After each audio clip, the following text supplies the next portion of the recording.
You would think that the readings today would be about the wise men or something like that, right? But it's not. It's about the martyrdom of Stephen. And, the church,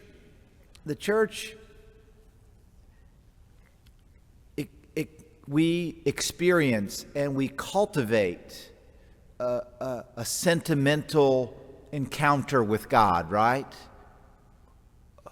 In our heart, in our feelings, in our emotions. But that's a kind of an immature level, frankly.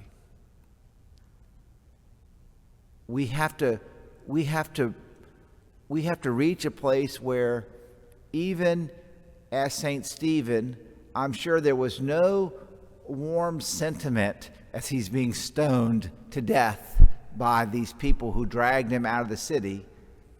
And unfortunately, and it really is very unfortunate, that the way the Acts of the Apostle is chopped out today, that we don't get his prayer. He prayed for the people stoning him. I mentioned that prayer in the opening prayer. The collect for the Mass talks about how Stephen even prayed for his persecutors. And he did. And if we had one more line from the Acts of the Apostles, we would get where Stephen prayed for those who were there stoning him. And one of the people stoning him was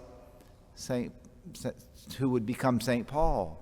And there's a beautiful reflection on how Paul and Stephen are friends in heaven, how Paul is sorry that he partook in Stephen's stoning, and Stephen's happy that Paul is there, And so, but as we journey through life, and I think this is one of the reasons that we celebrate Christmas and we have all the warmth and the sentiment and the beauty that comes with it, and the next day it's almost jarring to hear Jesus say they're going to drag you out of your house. You're going to be dragged before kings and governors, and this is going to happen and that's going to happen. And we're like, hey, let's joy to the world. Let's have another day or two of that. And I think there's a great hunger and thirst for that, and that's good. But one of the conversations that I've had in my life as a priest 1,000 times, at least 1,000 times, is people will come and they're struggling to forgive somebody. And it may be 10 years ago, 20 years ago, 50 years ago. And there's still a barrier in their heart that they have forgiven somebody or something, some situation. And I will say, as I've said 1,000 times to 1,000 people, don't expect to have like this great warm feeling of sentiment towards this person who hurt you or betrayed you or whatever it might be. That's not the measure of whether you've forgiven the person. Can you sincerely pray for them? Can you sincerely pray that they would know the mercy of God? Can you pray for their well-being in eternity? And that's not necessarily a sentimental experience, right? It's a rational, faith-grounded, Lord, I have known your mercy. Lord, have mercy on me, a sinner, and I pray for this person or people or company or corporation or neighbor or whatever, that they would know your mercy.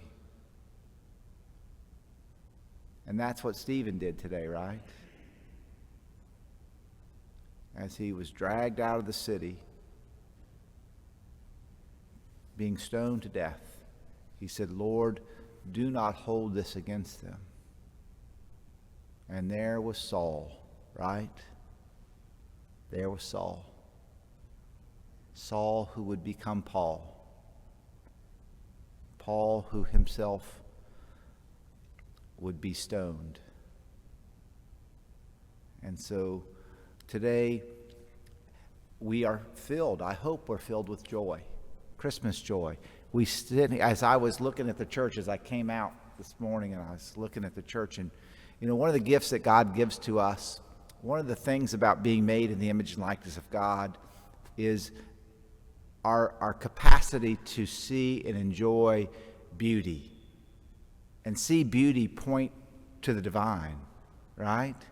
And that's one of the reasons the church has always, celebrated beauty.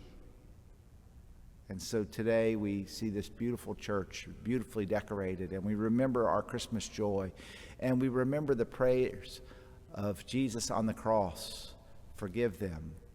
And we remember the example of Stephen, and we pray that we too, our faith journey would not simply be sentimental, but it would be faith and prayer and forgiveness, as we have the model in the saints.